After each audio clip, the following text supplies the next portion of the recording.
Hello and welcome back to my channel. If you're new, welcome. Today we're talking about a fanfiction called Midnight Kittens. Details about the fanfiction will be in the description below. This is a Miraculous Ladybug fanfiction and kind of gender bent. Our main characters are obviously gender bent, so instead of Marinette, it's Marin. Instead of Adrian, it's Amelie. And Ollie is also gender bent, so it's Arlo now. Chloe is, so it's Cole instead. And then I think, oh, right, Lila is also, because the whole being into it, so Lila is also gender bent. I would say the entirety of season 1 is the same, just details here and there change, a few tweaks are made, right? Because this is Cole, right? Who's Chloe? Cole is um, he's not really a major problem like he was in canon season 1, where basically running around causing all of the Akumas. But it's he, because seeing Emily kind of being disappointed in him and being of how he kind of treats others, he's still so he tones it down a bit and tries his best to kind of be better. So definitely on the road to redemption. He still has an attitude and is kind of a dick, but he's not actively being on purpose. It's during Horrificator, right? Canon Chloe was the one to make, I would say, well, yeah, it was a combination of her already feeling like she couldn't do it, and then also, Chloe's comments didn't really help. But in this one, Cole doesn't say a thing, right? He's still self-absorbed, but he doesn't say a thing. But he insists on Amelie, oh, she can take Mylyn's part because he just wants to do the kissing with her. But he doesn't say anything about Mylyn, to her anyway. She's just scared and runs off on her own. At no point does he say anything to her. Timebreaker was genuinely an accident because it ends up in Amelie's hand the same way it does in canon, where Marin ends up dropping it. She catches it, and then Cole becomes curious, so he ends up taking it from her. And he warns, she warns him oh, it's Alex's, so you be careful. And he's it'll be fine, it's fine, I'll be careful. And then he gets surprised because a projector, light comes through, and so he genuinely does end up dropping it accidentally, instead of just kind of being well, I got in canon she kind of did that too, but she was kind of so oh, it's probably worthless since it's Alex. He doesn't say any of that. In this one, he's just oh, I'll be careful with it, but then gets surprised because he didn't expect the projection. So it really is a genuine accident.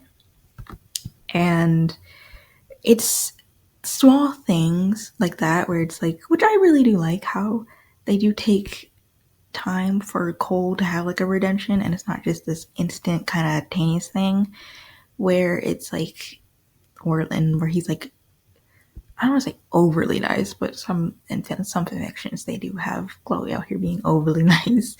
And so because I like it if you has a bit of attitude, because Cole definitely is bettering himself, but he's still his self-absorbed kind of snobby self. He's got an attitude to him, which I like, because it doesn't take completely away from who he is. So he's not just doing a complete 180 of being just basically Zoe. I'm just a nice version now. It's still Cole, but taking steps to be better. And I feel in some fanfictions, which you can make it however you want, I'm not saying, but I kind of like it where, does Chloe have a redemption? Yes. But they still make it so she's still a bit snobby about things. Because I feel in some, they definitely, it removes a bit of her character if she's just she's nice now, and then there's not much to her. Does she still have some of her comeback and like, utterly ridiculous? Sure.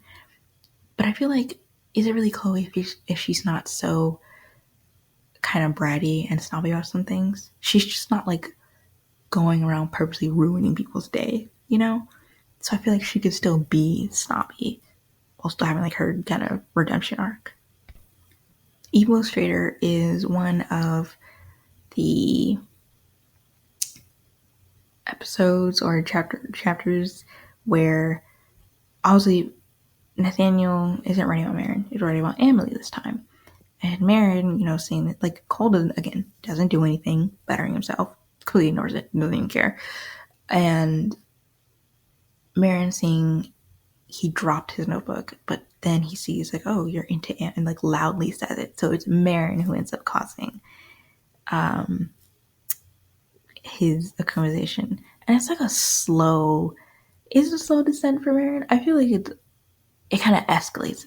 It's like, I don't know if it's a slow descent for Marin, because I feel like all the signs were kind of already there, but it definitely escalates over time and with each new kind of problem coming up, right? And the theme throughout this, especially since it again escalates, especially after season 1 it picks up, is that Tiki is constantly trying to bring like Marin, like, hello, come back down to earth, to reality. What are we talking about here, right? Because when he's like moping around, talking about like, oh, stupid Cole, like stupid what, like people who are like possibly happening for Amelie, and it's like, this is not that big of a deal. He's like, let's calm down a bit, She's like, let's calm down a bit. And obviously, Amelie as Katie Noir has to come in because it's like, oh god, and does question him about it. And obviously, he's like, no, me and Nathaniel have always been friends, like not really close, but friends. And she does not even slightly buy that because she's like, right, because he would definitely hit you over the head with books because you're such good friends. It's like, and then he brings up the point, well, Neo kidnapped everyone during the whole bubble incident. It's like, that's not the same thing. He literally didn't even try and, well, I guess in the end, okay, he tried to hurt all of you. But like, that was not in the beginning, which so like, it doesn't even really add to anything. Throughout the like everything, it's season one is kind of like, it's relatively the same, again, small details change, but it's like setting up to like the bigger like for change to come, like when it starts in season 2 where it really does, and it all comes to like really explodes during the, oh my god, I can't remember, Prime Queen, there you go, I was like, couldn't remember what it's called, during then, which I'll get to, but their relationship is, Amelie is still like, still in love with Scarlet Beetle, which in this one, and Marin also still into Amelie, so it makes it, ooh. But it shows that kind of like their relationship deteriorating, right? And Amelie kind of slowly shifting away from Scarlet Beetle, because it's like, he really like, it's like there's only so much someone can take and how much they can be treated a certain type of way and like treated like garbage before they're like, all right, I think I'm done. And so that's kind of what happens. Like it builds up until it finally is like, it kind of just explodes. Darkblade is where we're like, the whole class president thing is, we're introduced to Cole really trying, and the class really seeing this throughout this entire time too. But Marin just obviously not really believing it, doesn't really care. And like Cole even says as much like, I'm actually trying to like, still a bit snobby about it, but still actively is doing better. And Marin just kind of refuses to even slightly believe it. Kung Food is where, again, kind of like Timebreaker, was like a genuine accident and like felt bad for it, because he went in there to get something for his father, and then he saw a fly and then accidentally knocked over some things that went to the soup. And so he felt bad, but he didn't know what to do in that moment because like he didn't want to tell him, I messed up your soup, you're gonna start all over. So he, felt bad. He kind of ran away, kind of like any kid would when they're like scared to tell the truth. But also the truth came out and he's like, I'm really sorry. That's, it was an accident. And Marin, again, surprised, like, he's apologizing, like Cole never does. But it just shows that Marin's not really paying attention and not really accepting that, like, yeah, like he, like even if you don't believe what he said, it's like his actions prove that he really is trying, like, to change and really better himself. So even if you don't believe him, you can just look at his actions and see he really means it. It was also there that it's like you can see, Ken and Chloe insulted Marinette, and then she snapped back, and then so it's like we don't really feel bad in that moment. But in this one, Amelie steps in, right? Because he says it like respect, because he's like, I'm not really the biggest fan of soup. It's like not even like snobby or anything. He just makes a statement of like, I'm not really the biggest fan. And then Marin has a snapped kind of like, because again, always perceiving Cole as like this terrible person. So Marin is like the one who starts it. And Amelie ends up being the one to have to like step in between the two of them right before it escalates. Because really it's just Marin, again, the one starting it and escalating it. Cole's just really like ignoring him and doesn't really care. And, before even Cole could even think about like maybe saying something, Amelie steps in. So he's like, all right, fine, whatever, I'll leave it alone. Cole goes to walk away, and Marin could help himself but make a snide comment and insult him. And, Amelie really puts her foot down. And so this is when, it's like, you're a dick. And this is where Amelie looks at him disappointed because it's like, what was that about? Like, what are you doing? Because again, the entire time, Cole was just ignoring him. Didn't even like retaliate or anything. So it was really just like a one-sided, like, you were just being petty for no reason. It's like the difference.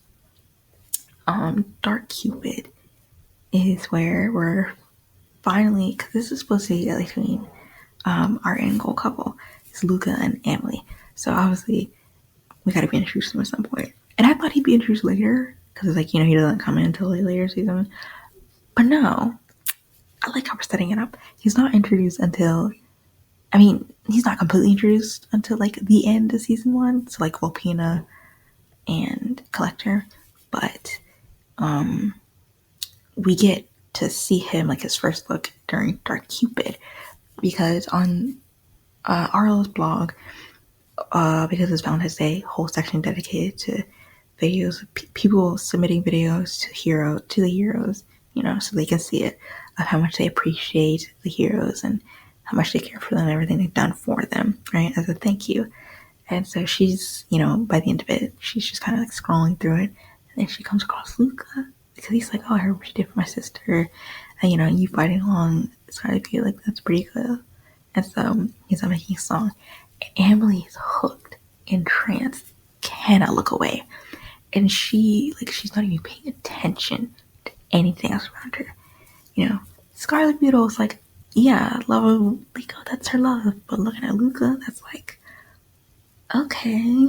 So it's the point where Black is like looking at her, he's like, hey, I think someone responded to your poem. She's like, cool. He's like, think of Scarlet Beetle. It's like, yeah, that's nice. Like, not paying attention, fully entranced. And she's not paying attention whatsoever. And so she's thinking like, okay, this is just like, it's Scarlet Beetle. It's like, of course, Scarlet Beetle, one and only. And the thing with Luca's like, she's like, he's cute, like a small little crush that won't go anywhere because it's not like that over meet. Yeah, okay, sure. But she ends up finding his YouTube channel, subscribing, like everything, right? And that's when she finally registered what Black had said to her. Volpino, right? Because again, gender bit. Volpino and Collector is where we're finally seeing Luca, right? We got a glimpse of him before, and now we're finally seeing him. He or she, Emily, works out how it usually is. Except this time, Plague, I mean, in the beginning, he's like, understood, not cheese, I don't care. But he takes like a second look at it and he's like, actually, I recognize this. Take it immediately. Do it now. And let's leave. Which, yes, everything I want. I don't know, because I feel like that would have been so much more interesting. You know what I mean? First off, you're such a glutton that you didn't even, but like, I feel like that would have been so much more interesting. Having Hawk Moth and the new guardian, because, Fu's gonna, so we passed on to Adrian. So having Hawk Moth and the new guardian of the Miraculous under the same roof, you can't tell me that wouldn't be interesting. You can't tell me that wouldn't. But so she ends up taking it, and instead of it's Landon, right? Instead of Lila, I almost said Leo. It's either Leo or Leon. Usually it's like a gender bent version of Lila, but it's Landon in this one. And it goes about usual self. Except Amelie, it's unlike Adrian, Ken, who's really blonde in this moment. Oh my god. Is immediately suspicious from the jump about Landon. It's like, but still takes a chance. It's like, when Landon says, oh yeah, best friends or whatever, it's like, right. And by this point, even though she's still kind of like Scarlet Beetle, it's starting to wane at this point, like definitely. But so it's not as strong as 4, so she's not like as blind. And so by the time they get to the park, again, suspicious. She also still has the book, right? Never out of her sight. And Tiki's trying to take it. Doesn't end up working. It's still in it. It's still with her in her bag. And, Landon's going on about like, oh, hey, we're best friends, like this and that, right? And I have the Miraculous. Again, Emily's like, right, this is sounding like some bullshit, but okay. And she even points out, it's like, okay, you're supposed to be best friends. It's like, why are you talking down about Scarlet Beetle? Like, why are you talking down about him then? Like, you're supposed to be best friends. You were here basically talking shit about him behind his back. And Landon immediately kind of like, ooh, she's more perceptive. It's like, yeah. It's like, what are we doing here? It's like, but then Scarlet Beetle comes in. He runs away. And this time, Amelie's like genuinely, like, she's upset. It's like, what are you doing? It's like, what? He lied. Like, he was, and she's like, I know he lied. Like, what the, I know he did. It's like, but you didn't have to be like that harsh of like going out of your way to like embarrass him, It's like, wait, what is this? It's like a personal grudge. Like, this really wasn't that big of a deal. So it was like, all you had to do was like take him to the side if you really wanted to. Like, this didn't have to be that big of a deal. But acclimatized, whatever. And then when everything's done, she's on her way to Master Fu. And then she ends up running into Luca. And again, she thought, I'll never see him anyway. Surprise, bitch, you are. So she's like really flustered. And she finds like he's a really big fan of Kitty Noir. Okay. And this is where she's like, I was a big fan of Scarlet Beetle, but now I'm not really all that sure anymore. It's like, yeah. So she instantly is like hooked on Luca, but she can't dwell on it because she's got important business to do, which is getting the book to Master Fu. And we go back to Marin, right? Still Scarlet Beetle goes back to Amelie, and goes back to Amelie's room, to check on her, because like, the miracle cure is supposed to maybe reset everything. She'll be back. She's not back because obviously was never in trouble, but doesn't know that. And so he's looking around. He kind of starts panicking for a bit before it kind of realizes in his head he's alone in her room. So he kind of starts messing with her stuff. It's like, oh my god, I'm alone in Marin's room. And so he, messing with her bed, her desk, and her closet. And then Natalie, because like, here's something in her room, thinks, oh, Amelie's back. He books it. Immediately sees her room in a mess. And he's like, and she's like, oh no, because like, Amelie's not back. So then what the hell happened here? Calls out Gabriel. And I will say, Gabriel is not the greatest father. But at least it shows like he really does genuinely care. Because as soon as Natalie explains the situation of like, I thought of Amelie, but it's not her. She's still out for her walk. He immediately is like, oh shit, right? So he immediately, like, he composes himself and he's like, clean everything up before she gets back, to like no need to really worry her, and tighten security, because like, who the fuck broke in? What's happening? And then, you know, Amelie gets taken out of school because the book's not with her, because it's with Fu. And Luca, because I guess he goes to the same school but not in the same class as them, but he's just there scrolling, and then he hears the commotion, and Sabrina's basically like, let's just go kill Gabriel, which, jail. But he immediately hears, you know, it was a book, and that's why Emily got taken out. He immediately thinks back to the conversation where it's like, she's like, oh, I have to get this book to, I have to return it. Marin hears this, immediately thinks of the book.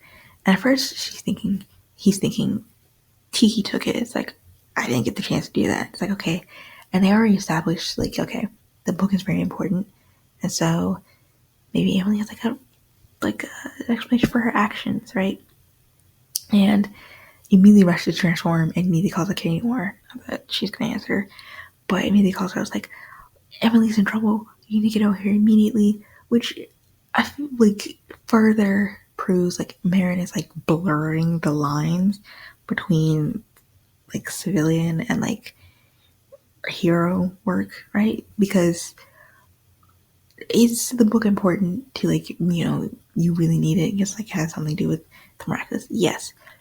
But they, you know, it's the way that he phrased it, like, Amelie's in trouble. That's really, you know, it's not Nakumitek. Not really much of our business, is it? You know, I feel like it's like you're blurring the lines a bit. Like, you're further blurring the lines. Amelie wrestles with the idea, because again, she's the one who found the book, that, oh, my dad might be Hawk Moth. This is bad.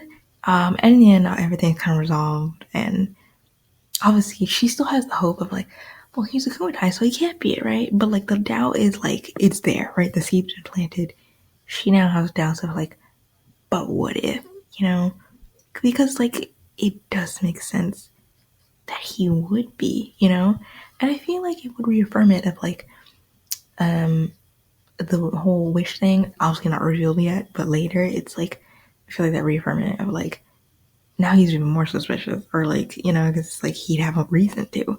But she ends up having the book, ends up dropping it as like, she ends up dropping it, and like, so she runs after it, doesn't get to though, could be real suspicious, like she's not supposed to be out, and then like, why does Kitty Noir have it, right?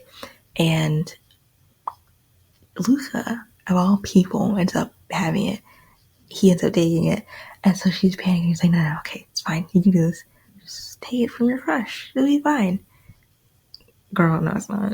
I like how this point doesn't even really realize it, but also kind of accepts it. It's like, yeah, she has a crush on Luca, and it's heavily outweighing Scarlet Beetle. Absolutely. And we love that, right? It's heavily outweighing it, because Scarlet Beetle is falling more and more out of favor. Like, ugh, I'm over it, right? She's completely done with him. But Luca, hello, right? And so Luca ends up coming to the lie, of like, oh, she ended up dropping it, blah, blah, blah, right? And so she ends up being reinstated back to school. Goes back to school. Sabrina over here had a whole plan. First off, her and the rest of the class were gonna plan like a coup and overthrow Gabriel. What the fuck? What are we talking about here? Had a whole plan and everything of like, we're gonna do this. Like, we're gonna stage winning and overthrow them. What are we talking about right now? Genuinely, what are we doing? So she ends up thanking Luca, from like the bottom. Again, he's like really into Kitty Noir, right? So he's not really that. He thinks Amelie's very sweet, very cute even, but like, again, very into Kitty Noir. And Marin recognizes this. Amelie's like, you know, a rival. And then the next one, which is supposed to be Despair Bear, but instead Prince Justice ends up taking his place. And this is where Luca, as Ladybug Holder, makes his debut, right? Not permanent or anything, but it's like the start of something. And during this, right, because it takes the place of despair where they're making, they're baking, and Amelie's excited about it. And again, she's thinking of Luca. She's like, I wonder what kind of macarons he likes. So she's thinking, like, oh, I can make some for him, right? So she's really excited. She's talking to Sabrina about it. It's like, all right. Marin overhears this, Amelie hates it. It's like, why doesn't she think of like what I'll like? Cole ends up calling the fire department, and they know this, right? She ends up like, oh, why do you have anything to say? Like blaming Marin. It wasn't. Everything's goes kind of how it was before, except Amelie, or Sabrina even warns Amelie too.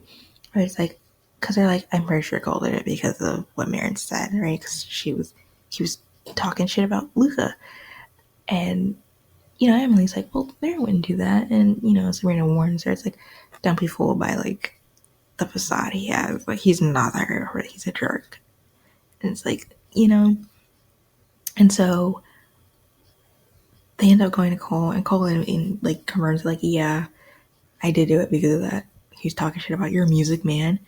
So I felt like doing it. It backfired though, and now everyone's mad. And so like you can see like genuine kind of like remorse of like, ooh, I didn't mean for this to happen. Because like now they're kind of stuck cleaning the entire school. It's like, well, why don't you throw a party? So instead of like it coming from a place of like Adrian kind of threatening their friendship and like, because Chloe was just being mean, it was just like, it was genuine, like, oops, didn't think that far ahead. And so Emily's like, well, why don't you throw a party to like make up for it, to show that everyone's, And so during the party, everyone's having a great time. Luca's there, so both of them having a great time. And Marin ends up going to the bathroom because like he's real upset because like, what is this? And so he ends up getting akumatized over it into Prince Justice, and the earrings end up getting taken out because like Tiggy's like, oh, this isn't good, and makes her end up making her way up over to Luca. Now that I'm like thinking about it though, Princess Fragrance was Luca's debut as Ladybug Holder, and this is like his second time doing it. Yeah, I mixed it up. Princess Fragrance was his debut because Marin lost not only Tiki, but both the Miraculous, and Luca ended up finding it and then taking her to Master Fu, and everything went down, so he had to step in, and he was like starstruck by Kitty Noir because like seeing her up close, it's like, oh, hello, but they ended up getting it done. Marin ends up getting it back because she ends up finding Fu, and it's like, oh, do you specialize in exotic animals? And because of that, she is scolded by Fu because she's like, oh, you should be more careful because this could have like fallen in the wrong hands, and like, he doesn't directly tell him like, like, oh, you should be like with the Miraculous, right? Just tells him, be more careful. And he's like, oh, I will. But Marin's not really happy that, Luca he doesn't know it's Luca, but like still, that someone else took his place as the Ladybug Holder. So it's everywhere. And people are like, oh, like they were really cool. They weren't that bad. And I remember, because now people have already like started shipping them, calling them Scar Noir, their ship name, because they saw the chemistry, like the genuine chemistry between the two of them, and they're like, it is so clear they are like real fond of each other. And so again, Marin doesn't like how much attention that this new person is getting compared to them. But during the whole Prince Justice thing, Tiki ends up finding Luca, which at this point is just her go-to. If Marin's out of commission or whatever, Luca immediately, Luca, I gotta find you.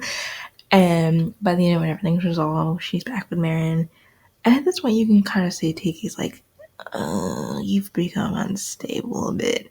And she's like contemplating, it's like, you've become real more unstable. And she's starting to doubt whether, like, can you even be brought back at this point? Like, and that goes on. Tiki does start to question more and more if she can even really help Marin anymore. Of, like, bringing him back, like, come back to reality, like, everything's fine, right? But your obsession with, keeping Luca away from Amelie and getting him, and just everything is, like, getting out of control. And I love how at this point, Amelie is, like, almost completely moved on from like Scarlet. Like doesn't even care anymore, right? Over it doesn't matter. Still in like kind of like friendly terms, but like in love, forget it. It's like Luca is fully her crush now, and she's like super happy about it because like he complimented her dress, and she's like, oh my god, like fangirling to like Sabrina, like oh my god, he complimented my dress. And by the end, when they're making macarons, she wanted to make, you know, in the beginning, wanted to make his favorite macaron, and now she's like, he's like, oh, it's really good, it might be my favorite. She's like, oh my god, like at this point, fully, it's like okay, Luca's completely taken Scar's place. Prime Queen is the episode where everything finally boils over and explodes, right? Because they're doing the interview and with Naja and it explodes, right? Because instead of pressing so hard about the whole kiss scene of like, oh, are you a couple? Are you a couple? It instead focused on, you know, Luca, who's I can't even pronounce what his name is. Ladybug is. It doesn't matter. It's like, but it's instead focused on Kitty Noir and him and how well they get along, their ship, and she's like flustered, but like accepting of like the teasing because like she's used to this, so she's like flustered, but like otherwise kind of fine with it. Marin, on the other hand, isn't because well, he's just temporarily. He was like a temporary thing, like whatever, because it only happened twice. It's like you know, and the chemistry between that's what you know people can't get over the chemistry between the both of them. Unreal, you know, kind of unlike the two of you where it's like we're kind of stretched thin here, right? And it exploded because Marin, in his anger, said the most demeaning things about Kitty, basically being like, "Well, he pays attention to you, so of course you'd be all over him because he pays attention to you," which is like, wow, where'd we go with this? And so Kitty ends up slapping him and storming out because like it was the most demeaning thing to ever say on live TV. And so she storms out, and so she's kind of sitting there eating some ice cream, like still as Kitty Noir, and Luca kind of shows up. Everyone was there too. They're like, everyone was watching her, like, what the fuck? So like he shows up as her eating ice cream. It's like, you doing okay? It's like, not really. So he ends up cheering her up some bit, and then you know, obviously Naja's akumatized, which I feel like you would think it wouldn't lead to that because like there's your juicy story right there. Their partnership is clearly falling apart, and he's clearly not a great hero. But whatever. Naja is akumatized. She has to go, and Luca ends up becoming vulgar again. So she doesn't even have to face Scarlet again because Marin, after the whole event, Tiki scolds him because like, what were you doing? Like, why were you saying that? It's like, I was just outside. It's like, that's an excuse anything. What are we doing here?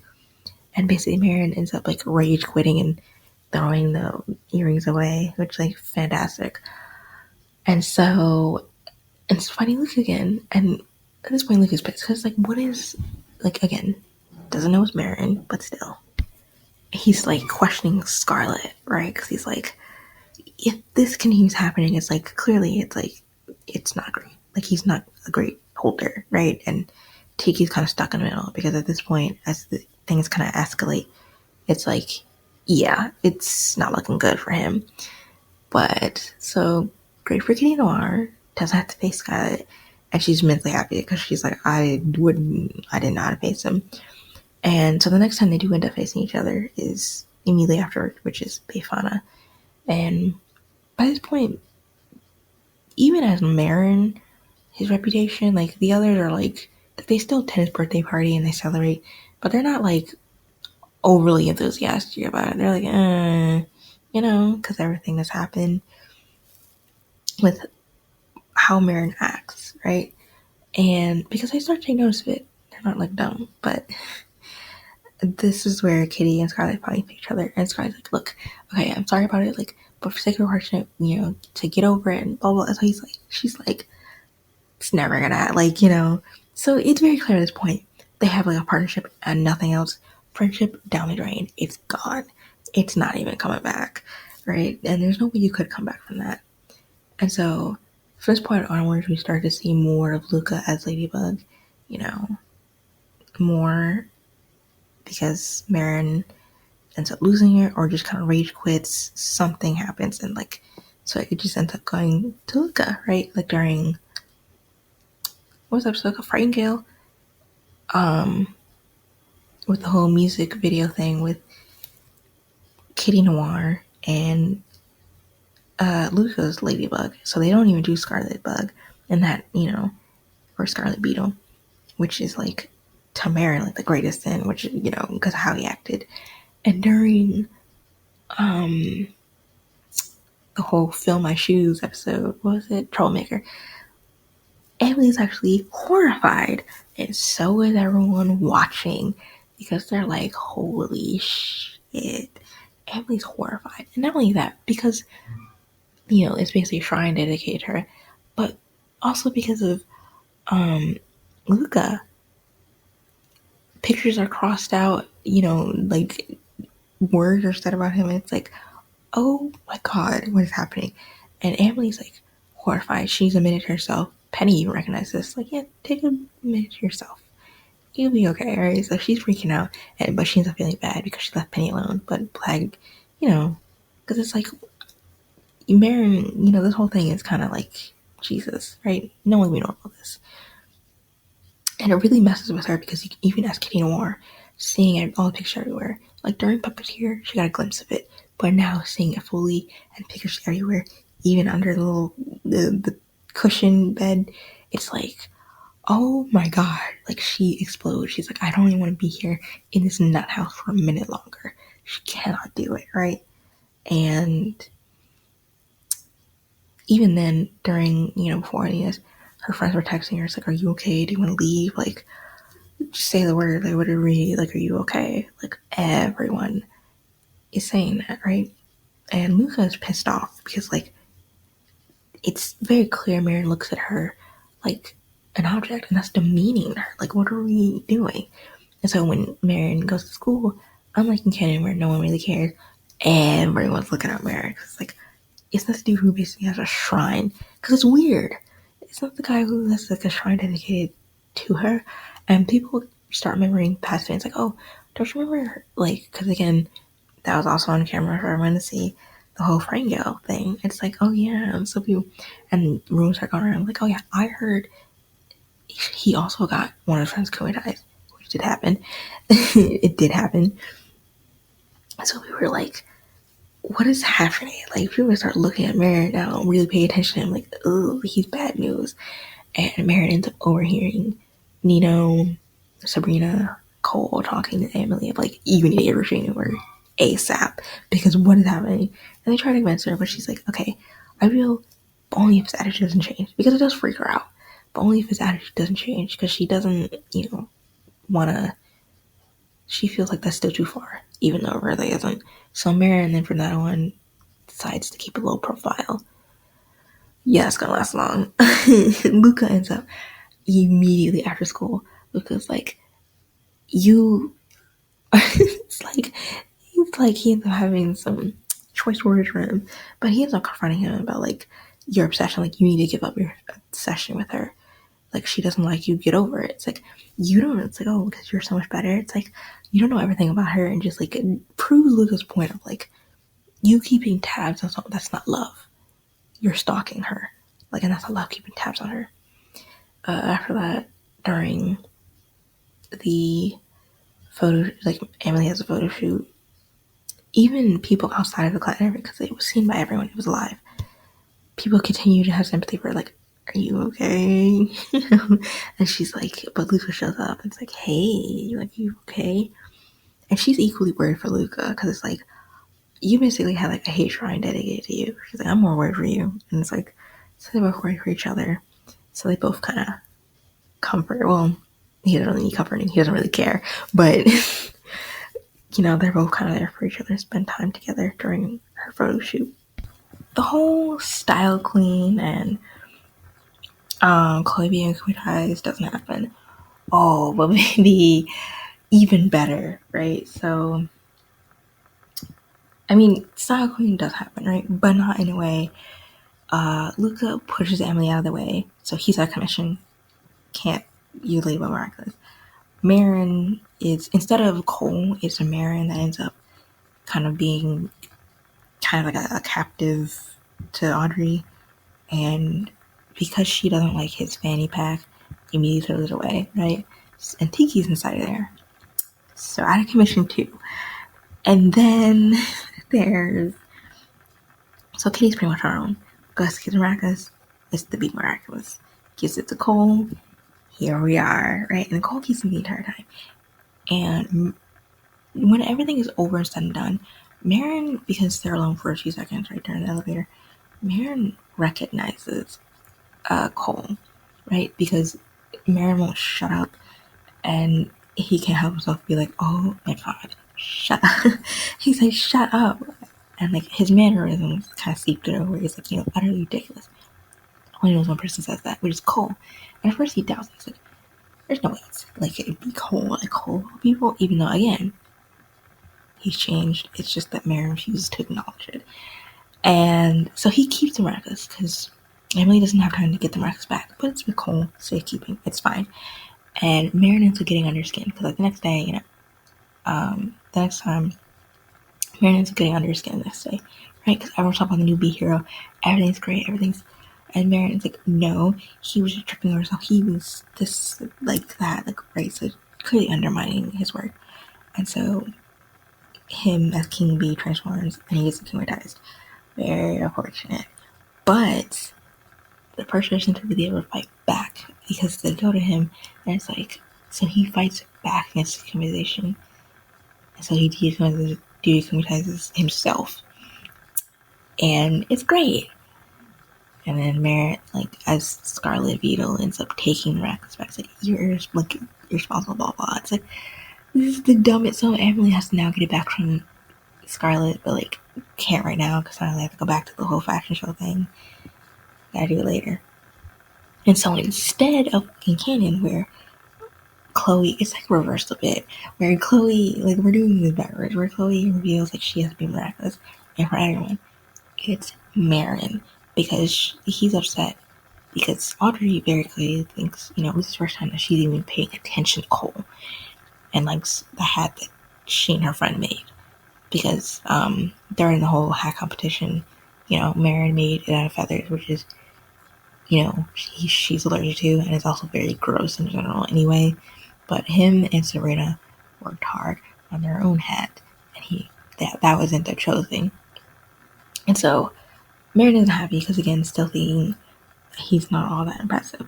And so he's the one who ends up revealing, well, I have this, which is the Be Miraculous, and ends up going on a spree. So he's the one taking his place. And so when the whole male dictator thing happens in the presentation, they're all looking at him like, dude, you crashed the train. What are we talking about here?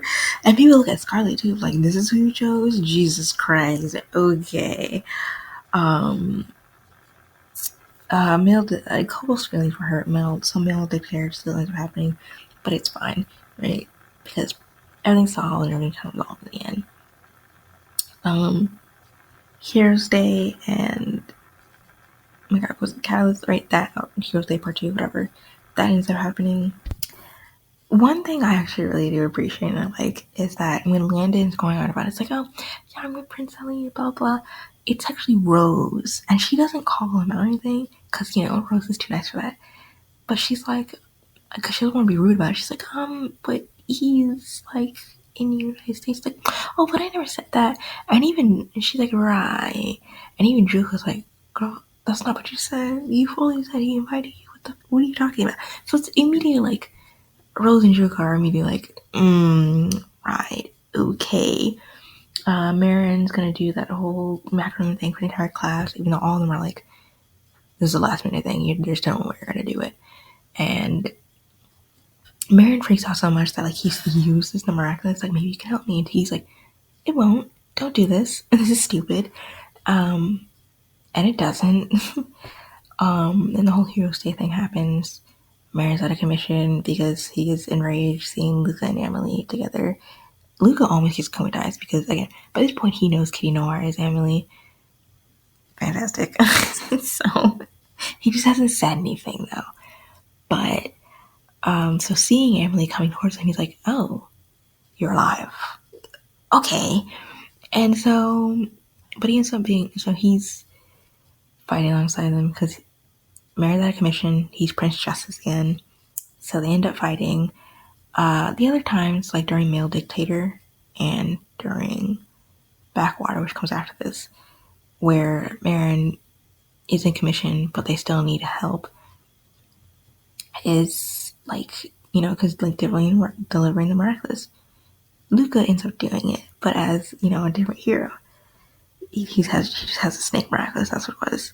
But the whole hero stays taken care of. Marin is still, sulky self, but I mean, like, at this point, what do you expect? Even during Backwater, it's like, he's still, well, it's replaced because it's not really Kagami, but it's like, what if he reaches out, it's like, what if she meets some British guy, like, falls in love and blah, blah, and it's like, it's not gonna happen, but okay, sure. And ends up running into Luca, so their letters end up getting mixed up. And so he accidentally ends up handing like a really creepy letter to her, and then the medicine, the list that he needs, is getting handed to Amelie, who ends up just passing it to, or well, it ends up really handed to Kagami, because Kagami ends up a hold of it. Cause like, what are you?